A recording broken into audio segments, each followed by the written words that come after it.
The chamber of the Galactic Council was larger than any cathedral built by mortal hands, a circle of light and steel suspended over a sea of stars.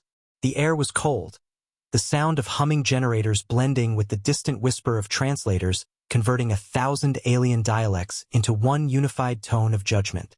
In the center of that hall stood a single human, bound by magnetic chains that glowed faint blue against his skin.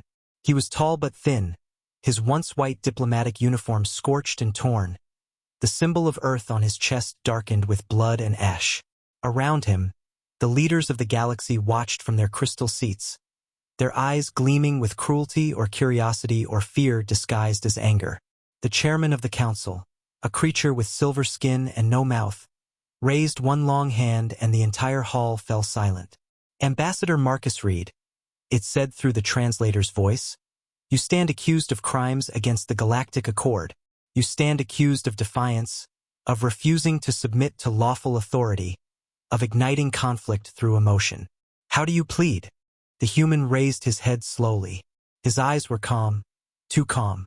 When he finally spoke, his voice carried no tremor, no rage, only quiet truth.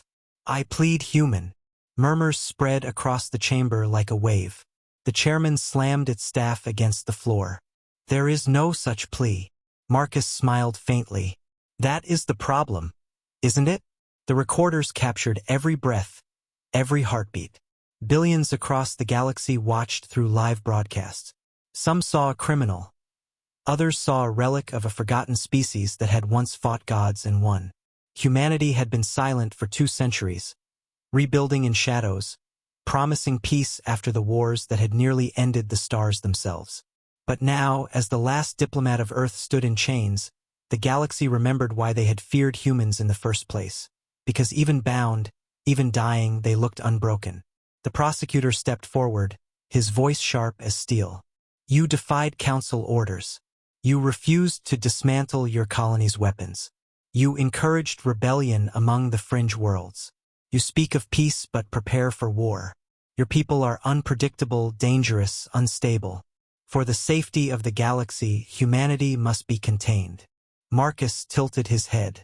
Contained? He repeated softly, as if tasting the word. You tried that once before. It didn't end well for you. Gasps filled the chamber. The prosecutor's tendrils quivered in rage. You will remain silent. Marcus looked up at the vast circle of alien faces. We tried silence, he said quietly. It didn't work either. The chairman leaned forward. Enough. Its voice echoed through the hall. Humanity has forgotten its place. The council will remind them. It gestured to the guards. Sentence. Immediate execution. The charge? War crimes of emotion. The phrase sounded absurd, but no one laughed. The guards approached, tall insectoid soldiers with armor that glowed red in the chamber's light. One of them carried the spear of energy, the council's weapon of final justice, meant to erase both body and memory in a single strike. Marcus didn't move. His eyes scanned the crowd slowly, meeting the gaze of those who dared to look back. Some flinched, some looked away. One young delegate, small and trembling, whispered, "He's not afraid." Marcus heard her. He smiled again, faint and almost kind. "You mistake our silence for peace," he said, voice steady. And with that, the guard thrust the spear through his chest. Light erupted, blinding white that swallowed him whole. For a single instant, the entire chamber flickered. Lights, monitors, even hearts seemed to stop. And in that heartbeat of darkness, every screen in the galaxy glitched. Across 1,000 worlds, from the icy moons of Zelvara to the trading ports of Delta Rin, holofeeds stuttered, and for one impossible second every device showed the same image. A blue planet, wrapped in white clouds, turning slowly in the void. Beneath it, one word pulsed in pure white light. Acknowledged. Then the image vanished, and the broadcasts returned to normal. The council guards dragged the human's body away, ashes dissolving into the floor. The chairman restored order, declaring the matter finished. Let the record show, it said coldly, that the last voice of Earth has been silenced. May the galaxy now know peace. Applause echoed from those who feared silence more than justice. But among the audience, a few remained motionless. They had seen something in the flicker, something the others ignored. Within hours, reports began to surface. Small, meaningless things at first. A mining station on Titan V lost contact for 30 seconds. A trade ship passing near Mars reported interference from an unknown frequency. Then, human colonies across the frontier went dark. Not destroyed, not invaded, just offline. Communications silent. Ships missing from registries. Entire populations unresponsive. The Council's intelligence division declared it a mass withdrawal, a cowardly retreat. "They are hiding," one officer said. "They are ashamed." The Council laughed. But far away, in the shadow of the Sol system, something stirred. In the dark oceans beneath Europa's ice, ancient satellites blinked awake. Buried AIs older than the Council itself began transmitting encrypted messages through dead frequencies. On the moon's far side, a hangar that had been sealed for 2 centuries slowly opened, releasing the dust of history. Inside, rows upon rows of ships waited, silent, patient. Their hulls were blacker than night, their lights cold as memory. One by one they came alive. Engines hummed like heartbeats. Across the void, human outposts received the same command. Protocol echo resurgence, confirmed. And then, the stars themselves began to change. Back in the Council's capital, the laughter didn't last long. The first sign came from a border patrol near Vega. Their captain reported seeing a shadow pass through space. Massive, silent, faster than light itself. When they tried to follow, their ship vanished from sensors. Their last transmission was a single phrase, "It's awake." The Council dismissed it as hysteria until more reports arrived. Stations failing. Fleets disappearing without combat. Entire sectors losing power as if something was drawing energy from the vacuum. The chairman demanded answers, but none came. Their smartest scientists couldn't explain it, and their bravest soldiers couldn't face it. Something vast was moving beneath the surface of the galaxy. Something human. Meanwhile, in a hidden bunker on Earth, deep beneath the ruins of old Geneva, lights flickered in a command center that hadn't been touched since the Terran Wars. Screens came alive, displaying star maps, council codes, and dormant access points across thousands of systems.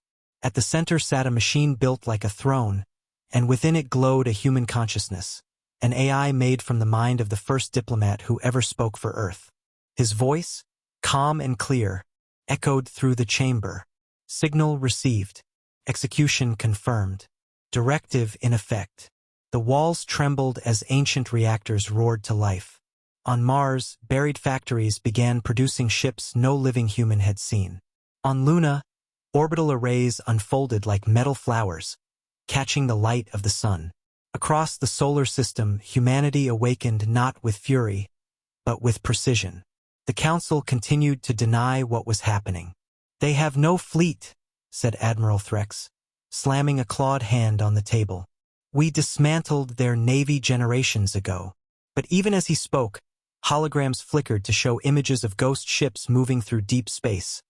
Unregistered, untraceable, each one bearing the old Terran emblem, a circle within a star. "Those are forgeries," he shouted. "Human propaganda." The others weren't so sure. "If they were forgeries," one replied, "why can't we detect them?" 3 nights after the execution, the Council's own security network was breached. Not hacked, not infiltrated, rewritten.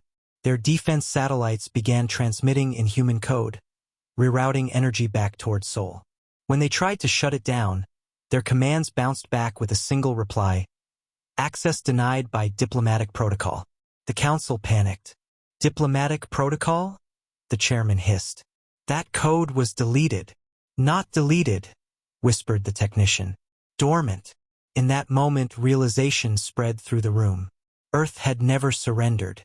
They had simply gone quiet. The following day, the Council convened an emergency meeting. Every screen in the chamber showed reports of failing fleets, missing ships, collapsing networks. The chairman pounded its staff against the floor. "We executed their diplomat. They have no voice, no army. But the youngest delegate, the same one who had whispered in fear during the trial, spoke up softly. They have memory. The words hung in the air. Everyone knew the old saying, a human forgets nothing, especially a promise. Then, as if summoned by the memory, the lights dimmed. The great window that overlooked the stars darkened to black. A symbol appeared on the glass, glowing blue. The same planet, the same word. Acknowledged. The sound systems crackled, and a voice filled the chamber. Not loud, not angry, but steady, heavy with the kind of calm that makes the universe itself hold its breath. You have judged one of ours, it said. We accept your verdict. Now hear ours. Every alien froze. The chairman whispered, impossible. They can't. The voice continued. Diplomacy has ended. Article 1 of the Terran Covenant is restored. Peace is over. Then the voice faded, leaving only static. Panic spread through the council like wildfire. Some screamed for evacuation. Others demanded surrender. But the chairman stood tall, trembling. They're bluffing, it said. They can't fight the entire galaxy. Outside, in orbit above the capital, the stars began to move. One by one, faint glimmers appeared, small, dark shapes aligning information. At first they looked like debris. Then the fleet scanners activated and froze. Every signature registered as unknown origin, Earth pattern. 1,000 ships, all moving in perfect silence. No signals, no transmissions, no threats. Just presence. What are they waiting for? Someone whispered. The answer came from the Admiral, his voice breaking. Permission. The Council ordered the planetary shields raised. But the controls failed. The human fleet didn't fire. It didn't need to. The lights on the capital world dimmed as every system shut down simultaneously. The Council's power grid flickered, life support failing. They're draining us, shouted an engineer. From orbit.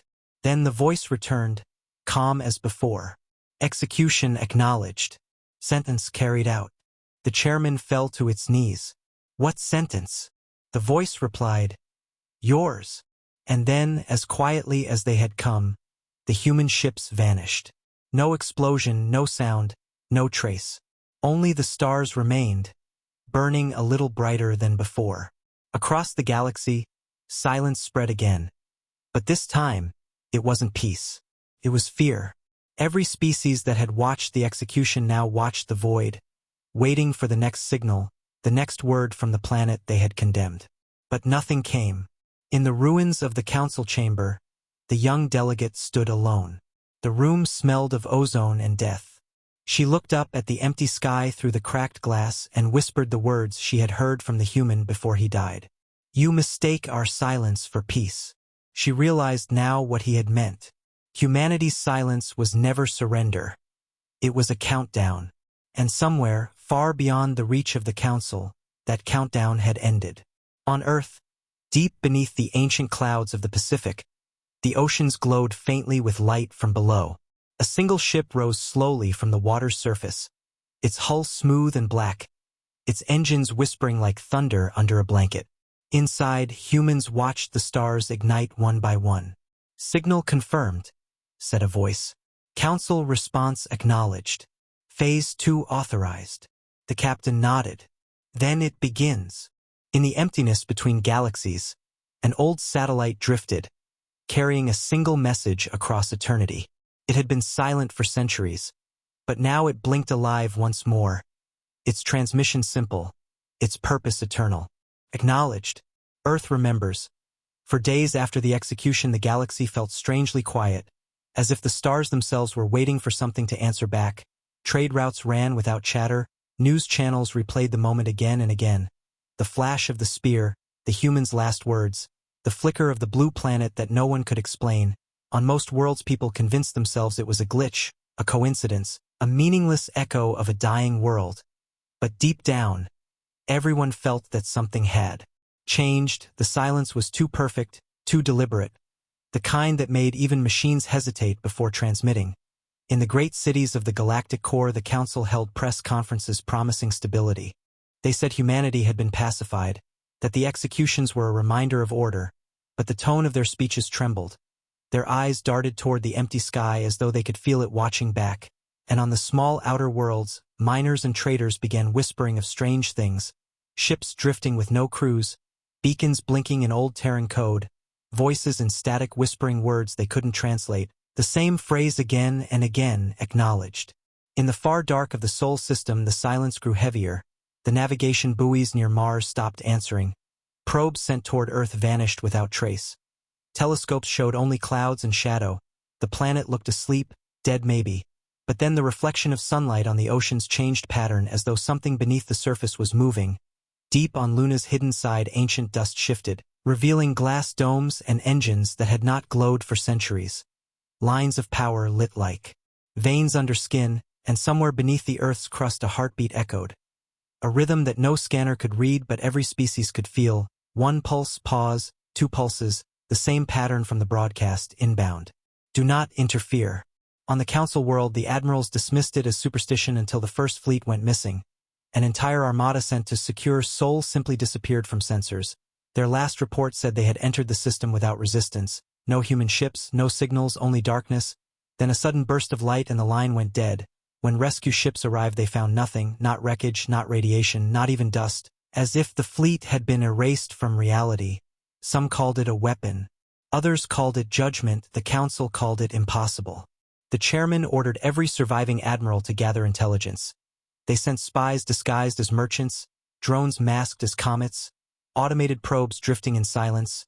None returned, but fragments of their transmissions leaked through cosmic background noise, blurred images of massive structures orbiting Earth, black rings connected by threads of light, moving slowly, alive like veins in a heart, and voices, human voices, counting numbers, coordinates, commands, something about project Horizon, something about reclamation, and then only static. When scientists cleaned the signal they found an embedded phrase hidden in the carrier wave. Diplomatic resolution terminated. The same words the ambassador had spoken before he died suddenly made sense. The silence was not absence. It was the sound of preparation. Meanwhile ordinary citizens began to dream, strange identical dreams that spread from world to world. People waking in the middle of the night saying they saw oceans, forests, human cities rebuilt in silver light, a sky filled with quiet ships watching them.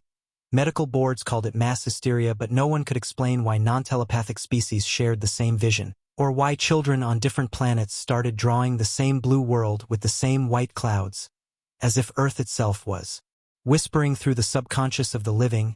Even machines reacted. Old drones built with Terran alloys reactivated across forgotten battlefields, turning their sensors towards Sol and transmitting a single low tone, a note that harmonized through the void until it became background music to the galaxy sphere.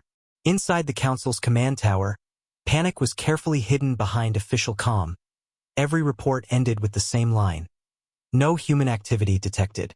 But in the dark screens behind those reports new data scrolled endlessly, strange gravitational anomalies near the sun, pulses of energy shaped like binary messages, and something worse. A steady wave coming from the heart of the galactic network, as if someone were rewriting the software that controlled communications themselves. Engineers tried to patch it, but each correction triggered another code, and when they decrypted one sequence they found human words inside the network architecture. Lines of text that read, "We built this language, we never stopped listening." The Council realized too late that the communication systems they depended on had been designed centuries ago by Terran engineers, built with back doors only humanity could open, and now those doors were wide open, invisible hands walking through every system, every circuit, rewriting quietly, patient, unstoppable. The Council assembled an emergency session, hundreds of alien faces glowing under the cold light of the chamber. The chairman's voice cracked for the first time in history. "What do we do when the dead stop staying dead?" it asked.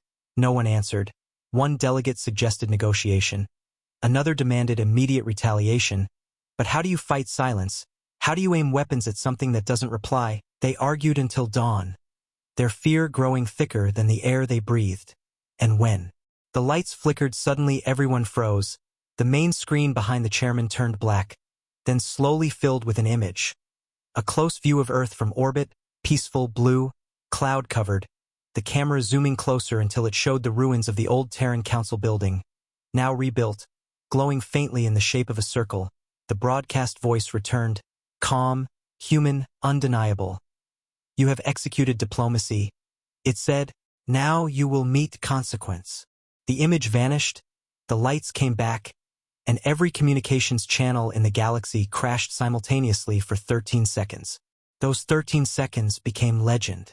During them, ships froze mid-flight, reactors stalled, AI minds went blank, hearts across the galaxy skipped the same beat, as if time itself had paused to listen, and when everything resumed, people swore they heard whispers through the static, 1,000 voices speaking together, whispering the same phrase, Earth acknowledges. After that, everything began to unravel faster.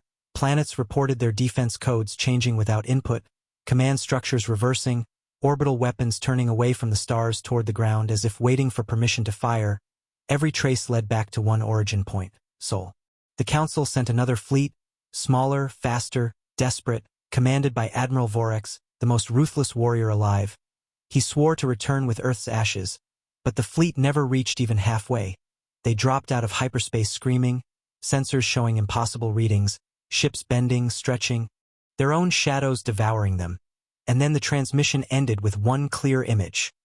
A human figure standing on the hull of a destroyed cruiser, looking straight into the camera, saying only, "Stand down."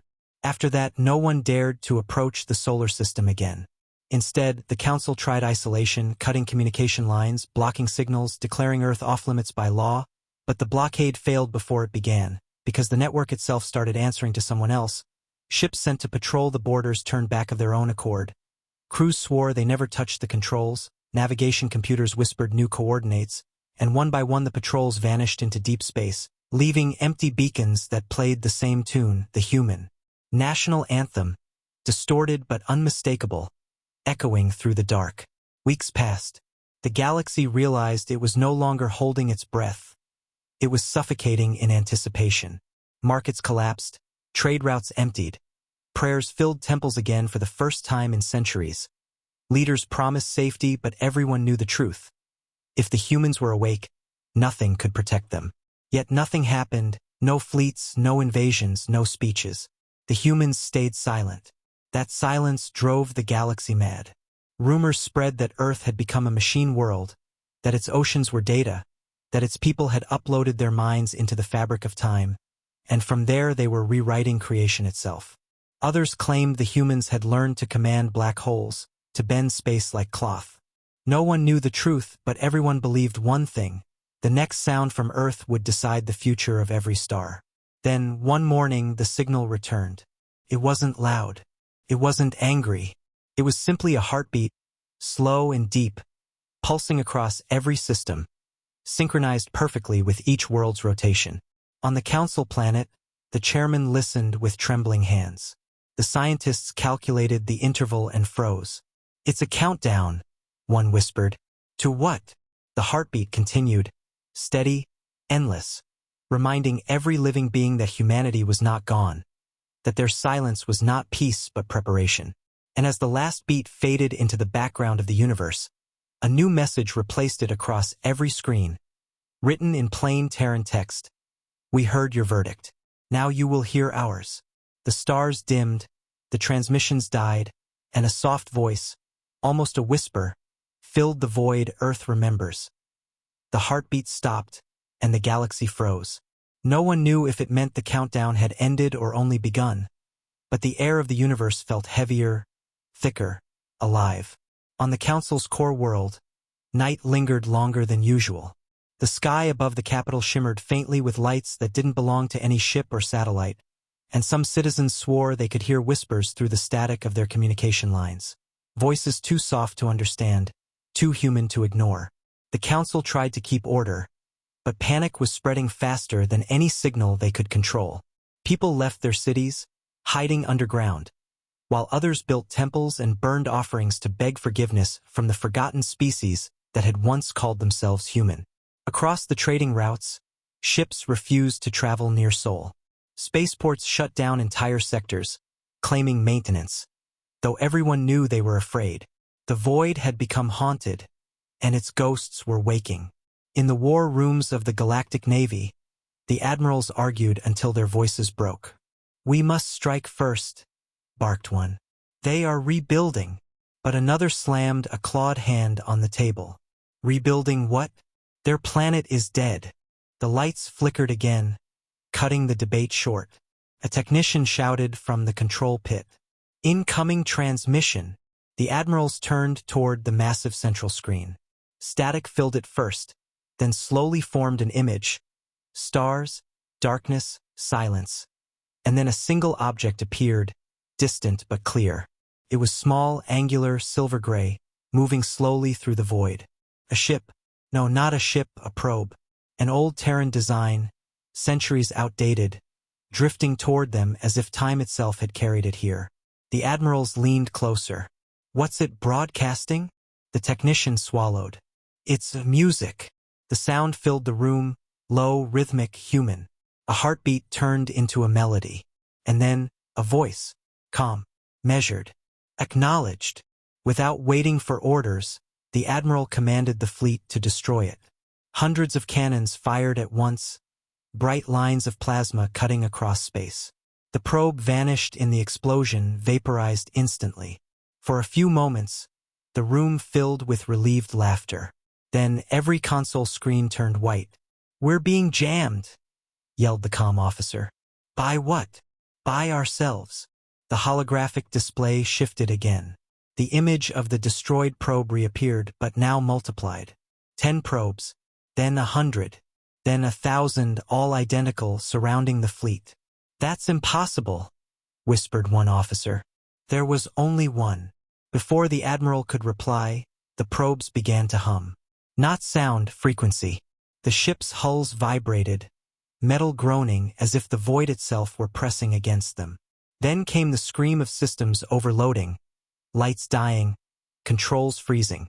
The fleet's reactors shut down one by one, until only the silence of cold space remained. And then, every probe spoke at once, their combined voices echoing through the hulls of the ships, through the minds of every being who could hear. For every word you silenced, a world will remember. The fleet never returned. The council called it an equipment failure, but everyone knew the truth. They had seen it on the intercepted footage leaked by the survivors of a nearby freighter, the moment when the fleet's engines went dark and the stars themselves bent inwards, swallowing them whole. A ripple passed through the galaxy. The humans hadn't attacked. They had judged, and their judgment was absolute. Yet, instead of retaliating, the council hesitated. Fear had become strategy. We must understand what they're doing, said the chairman. We cannot afford blind war. But their own scientists had already begun disappearing. Laboratories on fringe colonies were found empty, their data wiped clean. One researcher, before vanishing, left a single note. They're not attacking our ships. They're rewriting the laws around them. Meanwhile, across the galaxy, strange patterns began to appear in the skies. Stars flickered in impossible rhythms. Constellations rearranged themselves overnight, forming the same shape again and again. A circle within a star, the old symbol of humanity. Navigation systems lost accuracy near these anomalies. Ships jumped to hyperspace and emerged in random locations or nowhere at all. On one trade route, an entire convoy emerged 5 minutes before it had even left, carrying their own corpses aboard. The council tried to suppress the news, but fear traveled faster than censorship. People began to whisper that humans had learned to command time itself. They called it the Silent War. One night, the chairman stood alone in his private quarters, staring at the hollow map of the galaxy. Dozens of red lights blinked, marking lost fleets, fallen colonies, missing worlds. He leaned against the glass, his breath fogging the surface. How did we come to this? He muttered. How did we let one world terrify the galaxy? A soft sound broke the silence. Static from the intercom. Who's there? No response. The static deepened, became a voice. You already know. The chairman's blood ran cold. Show yourself, he barked. The lights flickered, and the hologram shifted. It wasn't the map anymore. It was a face. Human. The same ambassador they had executed. His expression was calm, his eyes bright with something beyond life. We offered peace, the voice said. You chose arrogance. Now you will learn consequence. The image vanished, and the power grid exploded in sparks. The chairman fell to his knees, trembling. Outside, alarms blared. His guards stormed in, weapons raised. "What happened?" one shouted. The chairman stared blankly at the dark window. "They're inside the network," he whispered. "They're inside everything." The following week, 10 council-controlled planets went dark. Satellites captured nothing but storms of light swirling in their atmospheres. On the 11th planet, cameras caught something different. A rain of metal, small pods dropping through the sky, each one opening with a soft hiss. Inside were no soldiers, no machines, only holographic projectors. When the lights flickered on, every city square filled with the same image. The human diplomat, standing under a blue sky. He looked down at them, not angry, not cruel, simply resolved. "Diplomacy is over," he said. "Earth has heard your judgment. Now the galaxy will hear ours." The message repeated 3 times before fading. And then, as quietly as it had come, the storm ended. But the damage was done. The Council's authority shattered overnight. Entire member species declared neutrality. Others fled into deep space, hoping to hide. The galaxy was fracturing under the weight of its own guilt. In the ruins of a forgotten asteroid colony, a small group of smugglers stumbled upon something extraordinary. A derelict station, human-built, centuries old, still functioning. Inside they found walls covered in writing, thousands of words in old Terran script. One smuggler recognized a few of them. Silence, memory, balance. In the main control room, a console still flickered with power. They activated it, and a hologram of Earth appeared. A soft voice spoke, emotionless. "Protocol restoration in progress. Estimated completion, 18 hours. The smugglers didn't wait to see what would happen next. They fled, their ship barely making it out before the station exploded in a wave of blue light that spread across an entire sector, erasing all Council outposts within range. By then, the galaxy had accepted the truth. Humanity was not fighting back, they were cleansing. But what terrified everyone most was the precision. Every strike was deliberate, exact, never random. Only the worlds directly tied to the Council's corruption fell. Civilian ships were untouched, unarmed colonies left alone.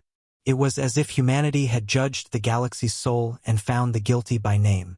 A surviving admiral from one destroyed fleet reported seeing something before his ship died. A massive structure appearing out of the void, not made of metal but of light, shaped like a star cradled in a circle. "It wasn't a ship," he said. "It was a verdict." He died minutes later, his last words caught on the comm. "They don't need armies. They are the storm." The Council tried one last act of defiance. They summoned their elite guard, their most advanced dreadnoughts, and launched them toward the Sol system. The fleet's commander, an old war hero named Darien Vex, promised to burn Earth to ashes. But halfway through hyperspace, their navigation failed. Every coordinate, every path twisted into one point themselves. The fleet folded in on its own location, vanishing in a sphere of collapsing light. On the Council's monitors, the words "diplomatic violation logged" appeared again and again until the systems crashed. From that moment onward, no ship dared move toward Earth. And then, just when the galaxy thought it couldn't sink deeper into fear, something changed. The silence returned, but this time it felt different. Not threatening, not empty. It felt like the calm before judgment was done. On every channel, every system, one final message appeared in bright Terran white. The first strike is complete. Negotiations have ended. And then, as though to underline the truth, the human signal vanished from the network, leaving behind only the echo of static that sounded almost like breathing. Across 1,000 worlds, people realized that the humans hadn't just retaliated. They had rewritten the rules of war itself.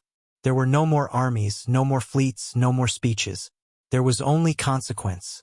The Council survivors gathered in darkness, whispering like children who had seen ghosts. "What do we do now?" one asked. The chairman didn't answer. He looked out the window, toward the distant glimmer of the Milky Way, and said softly, "We wait, because this was not war." "Then what was it?" another demanded. The chairman's voice trembled.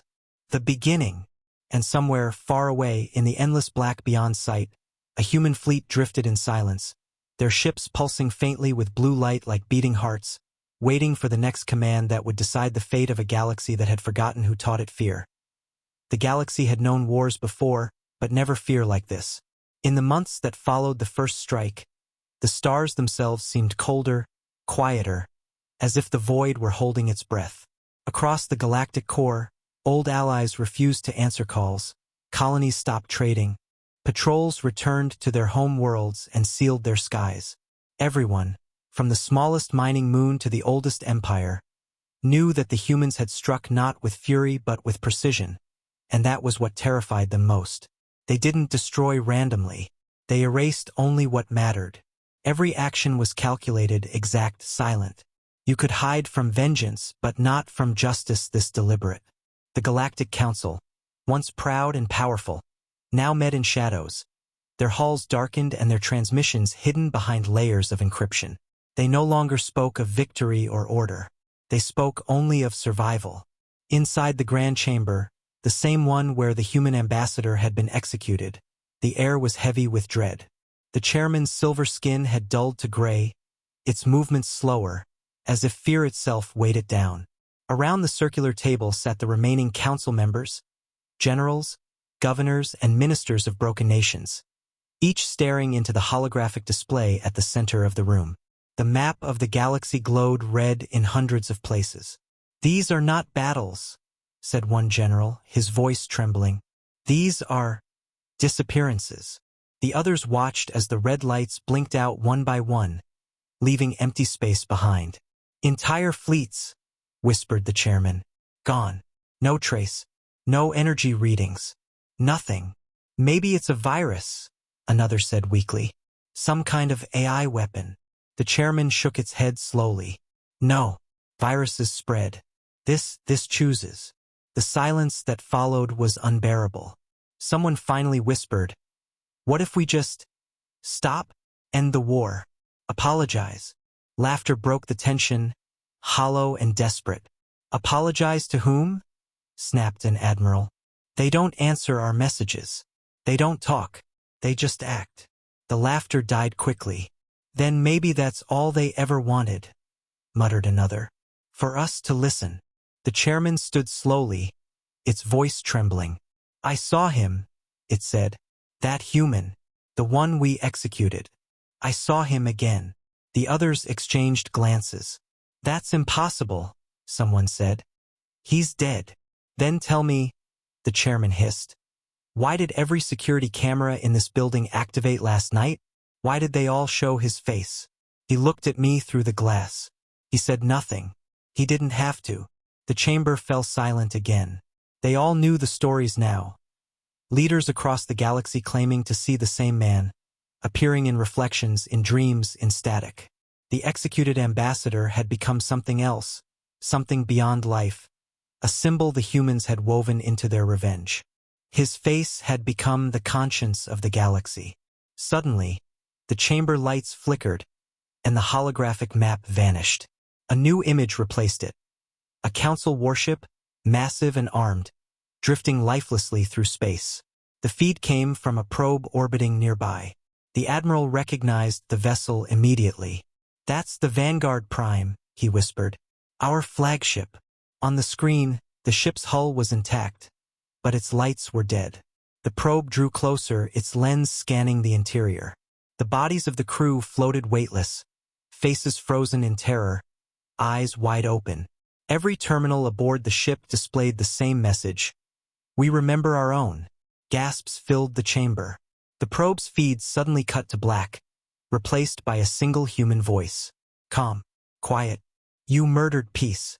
You will live long enough to understand what that means."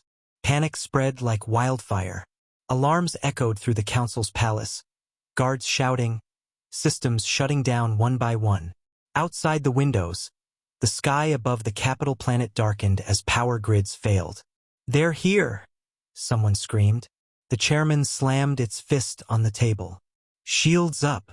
But the order was pointless. No shields activated. No defense responded. Every control panel displayed the same phrase in Terran standard: diplomatic override engaged. The humans hadn't just taken their fleets, they had taken control of their infrastructure, their networks, their world. The Council was a puppet whose strings had been cut. Above the planet, invisible to the naked eye, hundreds of human ships drifted like shadows against the stars. They did not fire. They simply waited. Their engines were cold, their weapons silent, but every system in the capital answered to them now. Inside the chamber, the chairman collapsed to its knees. "Why don't they finish us?" it whispered. "Why won't they just end it?" The lights flickered again, and a voice echoed through every speaker, every device, every heartbeat. "Because ending you would teach you nothing." The chamber filled with static as the voice grew louder, almost human, almost sad. "We were diplomats. You called us dangerous. We offered peace. You called it manipulation. We waited in silence, and you called it weakness. Now you will learn what silence truly is." And then the planet's surface went dark. Every light, every city, every sound vanished. For one full day, the capital world was dead, frozen in absolute silence. No one moved, no one spoke. When the lights returned, the Council's communication network was gone. Entire archives erased. History rewritten. It was as if the humans had reached into time itself and removed their names from every record, leaving the galaxy unable to even remember who they had been before the humans came. The Council members screamed, clawed at their terminals, desperate to restore their systems, but nothing worked. Only one file remained in every archive: a video. The execution.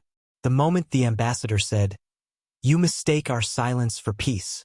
By the time the power returned, chaos had erupted across the galaxy. Member worlds abandoned the Council, declaring independence or neutrality. Armies refused to fight. Commanders turned their ships away from battle. "We can't fight ghosts," said one general before deserting. But the humans weren't ghosts, they were the reckoning of memory. Across the galaxy, small human messages began to appear, carved into satellites, written across the surfaces of moons. Diplomacy ends. Consequence begins. On some worlds, humans began to reappear, not as invaders but as messengers. Ambassadors in armor of glass and steel, their faces calm, their words few. They carried no weapons. They brought only silence, and wherever they stood, power failed, and those who tried to attack them fell unconscious. It was not war. It was instruction. Back on the capital world, the Council met again, smaller now, weaker, afraid to even speak loudly. The chairman's voice shook. "What are they?" it whispered. "Machines? Spirits?" The science minister answered softly, "Humans." But no human could do this. The minister looked at the others. "Maybe not the humans you remember, but they evolved in silence. And we never noticed." The room fell still again. "Then what do we do?" asked the youngest delegate, her voice breaking. The chairman looked up, eyes hollow. "We pray they still remember mercy." That night, a single human ship appeared in orbit again. The Council sent no fighters, no defenses, only watched. The ship hovered silently, reflecting the planet's faint glow. Then, a message broadcast across every channel: "Negotiation available." The Council nearly collapsed with relief. They scrambled to respond, sending coordinates, signals, pleas for discussion. Minutes passed. No reply. Then the human voice returned. "Negotiation begins when the last lie ends." The transmission cut off and the human ship vanished. The Council stared at one another, realizing what that meant. They could not speak to humanity again until they confessed everything: the crimes, the manipulations, the lies that built their empire. But to do that would destroy the Council itself. For the next several weeks, entire civilizations began broadcasting apologies into the void, desperate for forgiveness. Some confessed to atrocities they had hidden for centuries. Others begged for mercy, promising peace, surrender, obedience. The humans gave no answer. No attacks came. No fleets appeared, only silence. But the galaxy understood now what that silence meant. It was listening. It was judging. The humans had become something larger than a species, something older than vengeance. They were not merely fighting a war, they were rewriting morality in the language of consequence. And so the council waited, trembling in the dark, their empires crumbling, their pride shattered. Every shadow felt like eyes. Every whisper felt like a heartbeat. Even the stars above seemed to burn colder. When the youngest delegate finally spoke again, her voice was barely a whisper. What if they don't forgive us? The chairman stared at the stars through the cracked glass of the chamber. Then, it said, we will learn what happens when silence falls. The galaxy learned to live in fear, but fear was mercy compared to what came next. Weeks turned into months, and the council's silence became heavier than war itself. Worlds that once laughed at humanity now whispered prayers to their ghosts. Ships refused to travel near human space. Satellites refused to scan Sol, and the word Earth became a curse that no one dared to speak aloud. But humans did not care for superstition. They did not need names, or announcements, or fleets of banners. They had already declared their war the day the council executed their diplomat. It was a war without sound, without warning, without end. Across the galaxy, entire systems found their skies changing color overnight. Blue suns dimmed, red giants burned colder, and navigation charts rewritten themselves with new gravitational anomalies, each anomaly forming the same symbol, the circle and star of humanity. They're marking their victories, someone whispered in horror, but no one could find the battlefields. There were no wrecks, no casualties, only absences. Cities that existed yesterday became deserts by morning. Colonies vanished without explosions or resistance, replaced by empty silence. Every sensor reading said the same thing. No survivors, no attackers, no traces. It was as if the universe itself was obeying new rules, rules only humanity understood. Inside the ruins of the Galactic Council, what remained of leadership tried to rebuild order. They called it the Alliance of Survival, a desperate collection of species too proud to admit defeat, too terrified to surrender.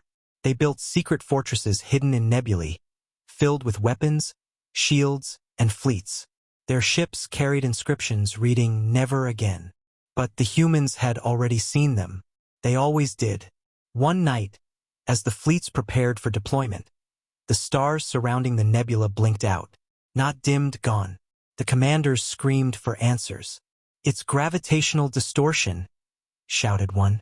"No," said another voice trembling. "It's them." In that instant, every ship's power cut off. The crews floated in darkness, their monitors flickering. A voice whispered through their comms. One word drawn out slow and final. "Remember." The nebula exploded in white light. When the light faded, nothing remained. The Alliance of Survival was never heard from again. Far from the battlefields, neutral worlds watched in terror. They saw human actions not as vengeance but as pattern. The destruction was methodical, beautiful in its design. It never targeted civilians or children or the weak. Targeted symbols, palaces, banks, command centers, fleets. The humans were tearing down arrogance itself, piece by piece, leaving behind empty space where empires once ruled. And still, no human voice demanded surrender. No ultimatum, no negotiations. The galaxy began calling it the Endless War, not because humanity refused to stop, but because there was no one left brave enough to tell them when to stop. Each night, the void glowed faintly near the galactic rim, a curtain of blue light that no one dared cross. The scientists said it was a weapon field. The soldiers called it a graveyard. The philosophers called it justice. No one ever came back to find out. Back on the shattered capital world, the chairman wandered the empty halls of the council chamber. Once it had echoed with voices of power. Now only his footsteps remained. On the cracked floor, the word peace was still engraved in gold, though most of its letters had melted. He stared at it for a long time before whispering, "You wanted peace." The voice that answered was not his own. "We offered it." He froze. The air shimmered, And in the center of the hall, the human ambassador appeared again, his hologram flickering faintly, his eyes still burning with calm intensity. "You called our emotions dangerous," the hologram said. "You punished empathy. You feared what made us alive. Now the galaxy feels what we felt." The chairman trembled. "Please," he whispered. "What do you want from us?" The human's face softened for a moment. "We wanted understanding," he said quietly. "Now we want balance." Then the hologram faded, leaving behind silence so complete it felt alive. Across the stars, smaller empires began turning against each other, desperate to prove loyalty to humanity. Old enemies signed treaties overnight. Whole governments declared neutrality under Terran observation, hoping the humans would spare them. But humanity said nothing. Their silence became the law of the universe. Even criminals and smugglers swore oaths not to disturb Sol, calling it the dead heart. And yet, strange rumors spread. Traitors claimed to see human ships far beyond the known galaxy, larger than anything imaginable, gliding silently between stars, leaving behind trails of faint blue fire. Some said they were gathering something, energy or knowledge, or maybe the remnants of fallen worlds. Others said they were searching for something they had lost. "They're building something," whispered one captain, "something bigger than war." The galaxy listened, but no one knew what it meant. The few alien spies brave enough to reach the edge of human space sent back scattered images before vanishing. Giant stations orbiting the moon, glowing like halos. Earth itself, no longer blue but silver, wrapped in layers of metallic clouds. The continents pulsing with lines of light. "It's alive," one spy transmitted before his signal cut off. And still, humanity said nothing. The galaxy was forced to watch in silence as Earth transformed into something new, something the laws of physics could no longer explain. Whole star systems adjusted their orbits subtly, aligning toward Sol like petals turning toward the sun. Astronomers noticed the pattern first. It was geometric, deliberate, a design forming across the galaxy itself. "They're changing space," whispered one researcher. "They're building a map, but to where no one could tell." Meanwhile, deep beneath the surface of Earth, where the oceans once roared, a human voice echoed in a massive control chamber lit by starlight. "Status?" asked a woman in a dark uniform, her face calm, her eyes glowing faint blue. "Sector 35 compliant," answered another. "The network is complete. All systems synchronized." The woman nodded slowly. "And the council?" Still trembling, she smiled faintly. "Good. Let them remember." She turned toward the holographic display of the galaxy above her. "We gave them 1,000 years of peace. They answered with execution." Her voice hardened. "Now we give them 1,000 years of consequence." The others bowed their heads. "Project Infinity continues," she said softly. "We are no longer fighting. We are correcting." Far away, in a hidden station at the edge of the void, an old alien scientist who had once helped design the Council's weapon that killed the ambassador sat alone before a dying console. His eyes were wet with regret. He activated the last recorder he had. "To whoever finds this," he said, "understand, humans were never the monsters. We were. They tried to join us. We punished them for being different. Now they are showing us what we could have been, if we had learned instead of ruled." He looked up at the sky beyond the viewport, where faint streaks of blue light crossed the stars. "They don't destroy for revenge. They destroy to teach. And we're running out of lessons." As the years passed, the war no longer felt like war. It became nature. Every few months, a world vanished. A station flickered out. An empire fell. The galaxy stopped reacting. It accepted it as part of the universe's order. Children grew up under human silence, never knowing diplomacy, only consequence. Whole civilizations began to adopt Terran principles in their own cultures: efficiency, balance, accountability. Humanity had reshaped not just space but behavior. The endless war wasn't fought with weapons anymore. It was fought with memory. The humans had become the guardians of equilibrium itself, enforcing peace through absence, teaching humility through fear.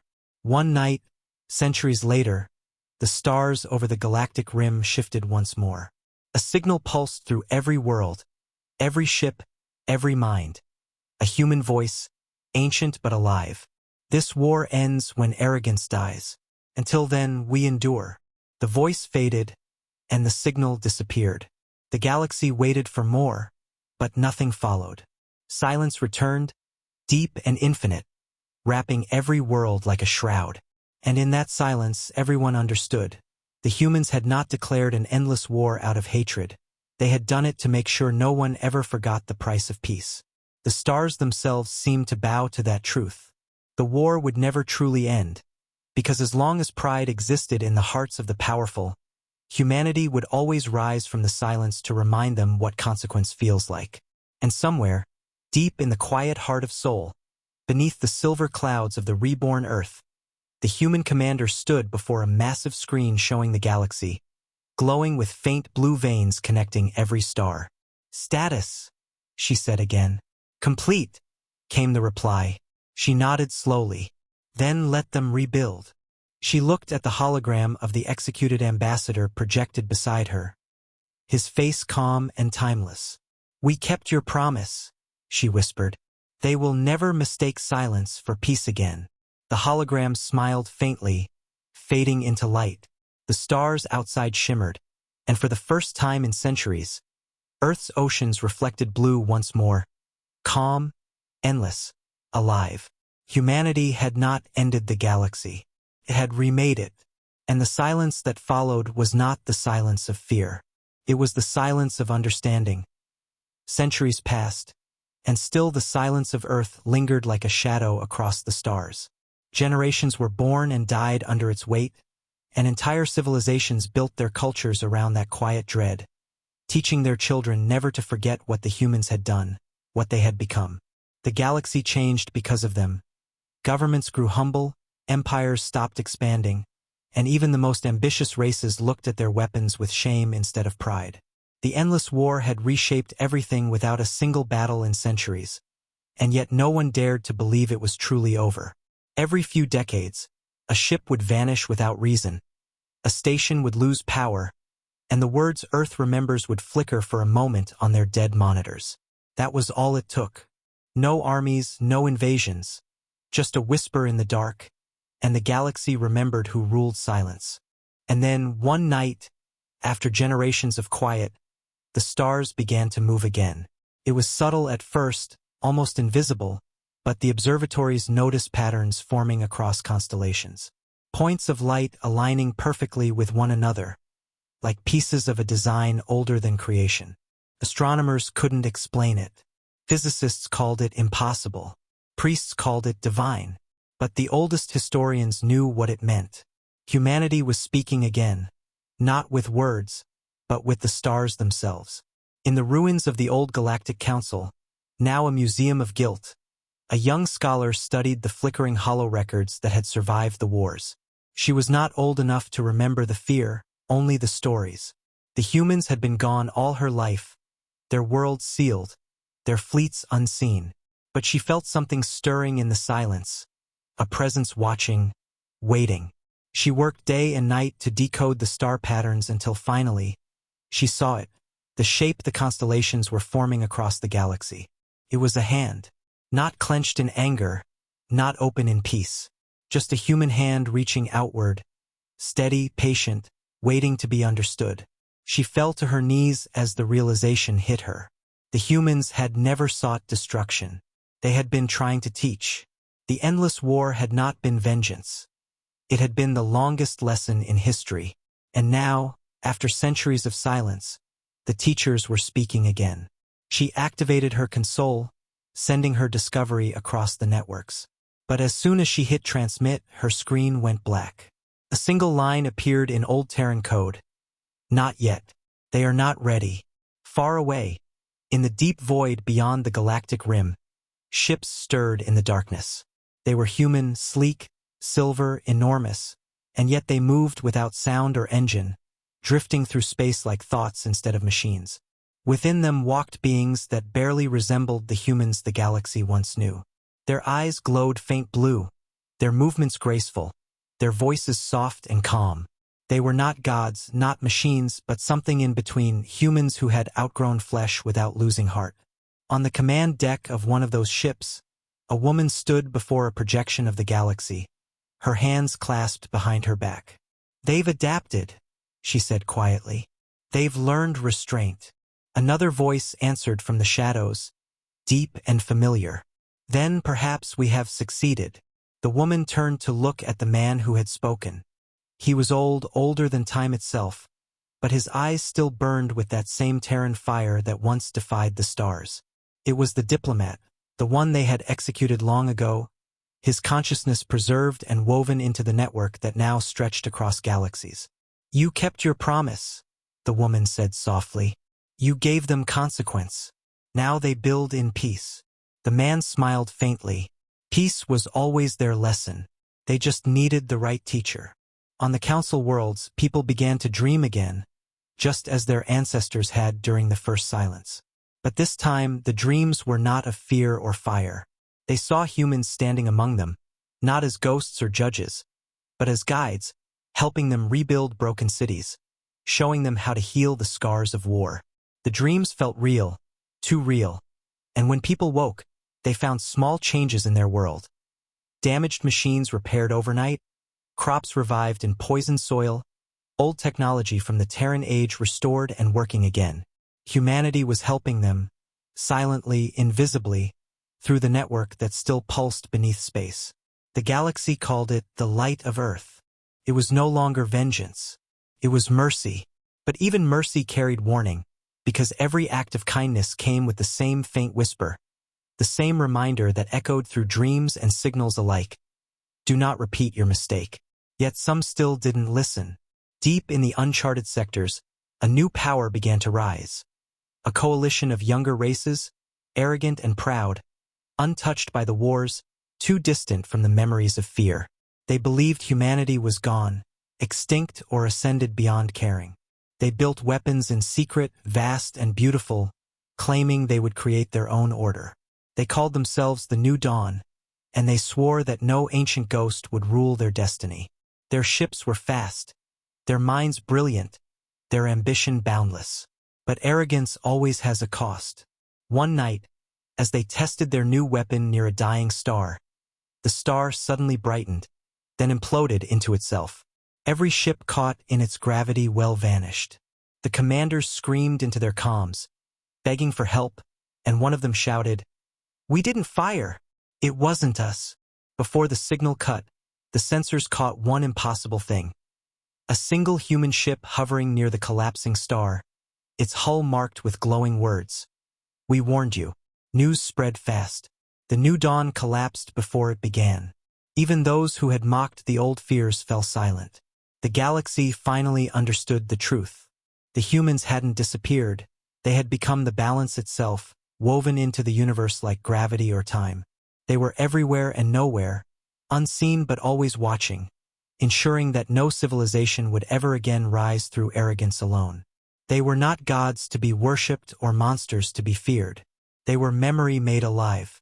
The revelation spread across every world, every language. Humanity was not extinct, not ascended, they had become eternal. The oldest priest of the surviving council stood before his congregation and said the words that echoed through the cosmos. "We do not live under their rule. We live under their lesson."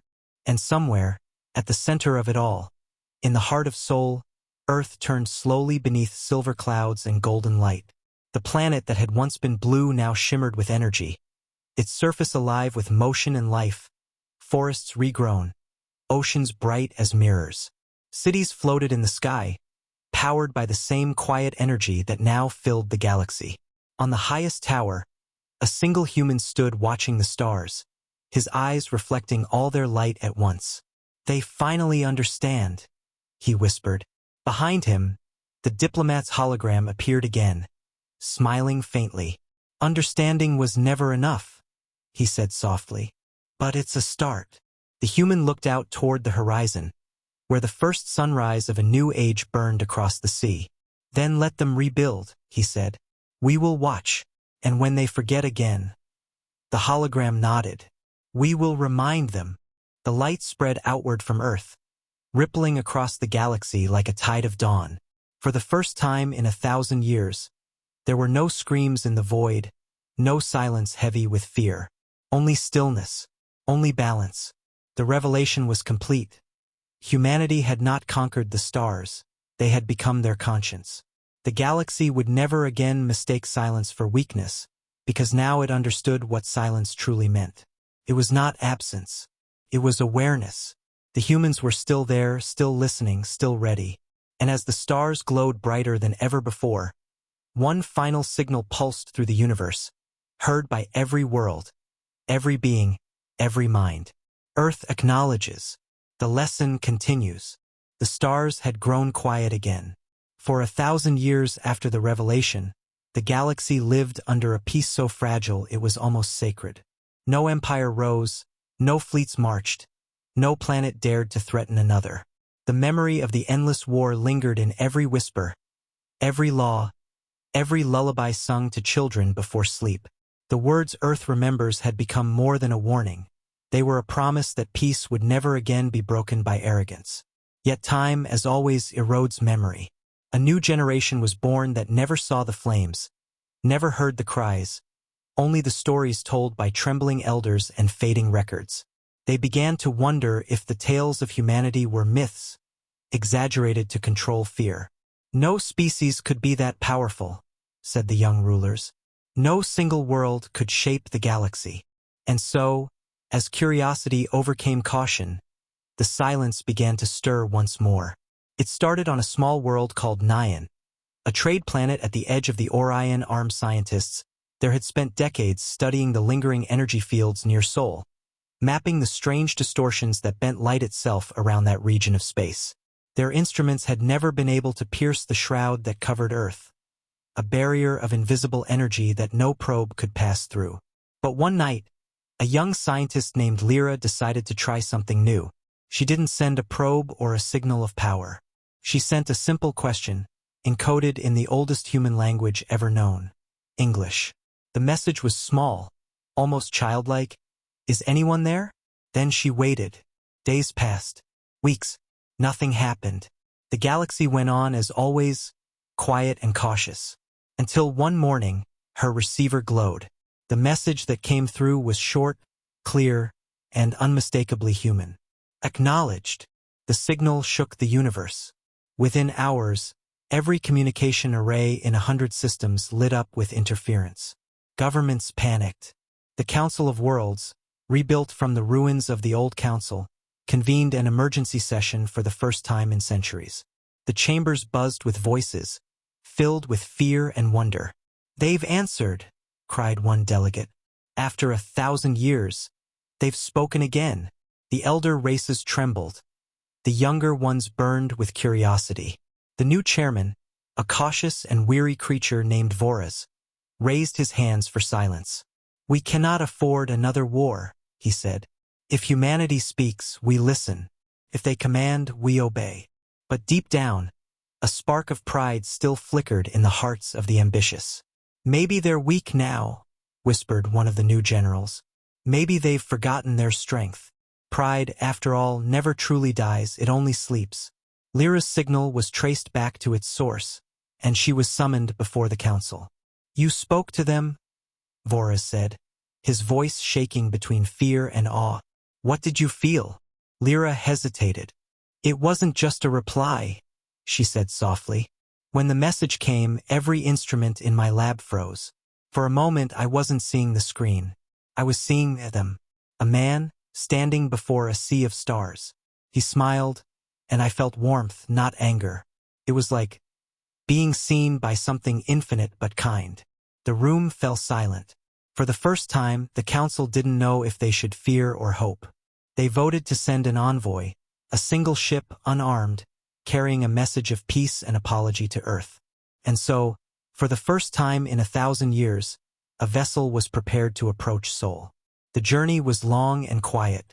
As the ship crossed into the forbidden zone, its crew held their breath. The closer they came to the old Terran system, the more reality seemed to bend. Stars dimmed. Time slowed.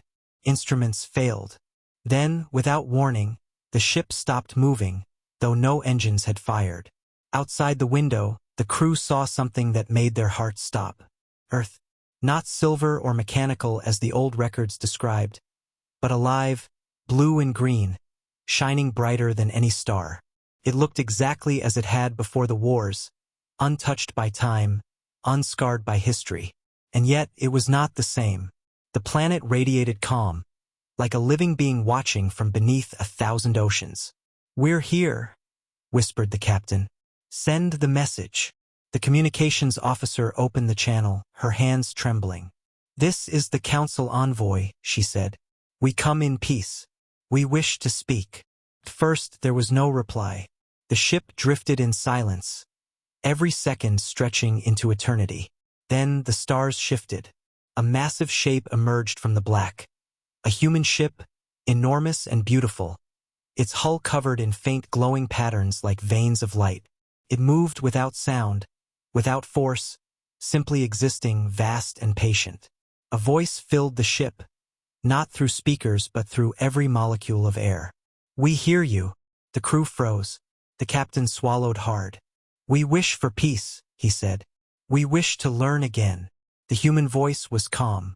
"Peace was never lost," it said. "Only forgotten. You seek to learn. Then listen." The ship's walls shimmered with light, and suddenly the crew was standing somewhere else, on Earth. They stood on a beach, the ocean stretching endlessly before them, the wind warm and alive. A human figure stood nearby, his eyes calm, his voice familiar. It was the same face from every legend, the diplomat who had been executed long ago. He turned toward them slowly. "You remembered," he said softly. "That is good." Voraz, the council chairman, stepped forward, trembling. We were wrong," he said. "All those centuries ago, we were arrogant. We thought peace meant control. We thought silence meant weakness. We understand now." The human nodded slowly. "Then you are ready for diplomacy again." The aliens exchanged glances, confused. "Diplomacy?" asked Lyra. "With who?" The human looked toward the horizon, where the sun was rising. "With yourselves." His words sank like stones into their hearts. "You created division," he continued. "You built empires to hide your fear. You fought for power instead of understanding. We did not destroy you to punish you. We silenced you to teach you. The galaxy must learn harmony before it can speak again." He smiled faintly. "You have begun to learn. That is why we speak now." The crew fell to their knees, overcome by awe. "Will you return?" the captain asked quietly. The human looked at him for a long moment. "Return," he said, his tone gentle. "We never left. We were in the light you see, the air you breathe, the thoughts that kept you from destroying yourselves again. We are part of this now, the quiet between the stars." He stepped closer, placing a hand on Lyra's shoulder. "But there will come a day when you outgrow fear, when your silence becomes your own choice, not ours. Then we will meet as equals." The vision faded. The crew found themselves back on their ship, the planet still glowing below. The captain looked down at Earth one last time, whispering, "Thank you." The human voice echoed softly, "Don't thank us. Remember us." When the envoy returned to the galaxy, they brought more than stories. They brought peace that was real, not built from fear, but from understanding. For the first time in history, every world united not out of threat, but out of choice. The council rebuilt again, not as rulers, but as listeners. And in their chamber, carved above the speaker's podium, were words written in Terran script, glowing softly in eternal light. "You mistake our silence for peace, but it is peace that gives silence meaning." Far away, deep within the Sol system, a human ship drifted silently through the dark, its captain watching the stars. "They're learning," said his second officer. "Slowly," he replied, smiling faintly. "But they are." He looked down at Earth, its oceans shimmering with blue light. "Diplomacy restored," he whispered. The stars reflected in his eyes. "Lesson complete." And somewhere in the infinite quiet between galaxies, A final pulse rippled through space, soft and endless, carrying a message older than time. Earth acknowledges. The balance endures.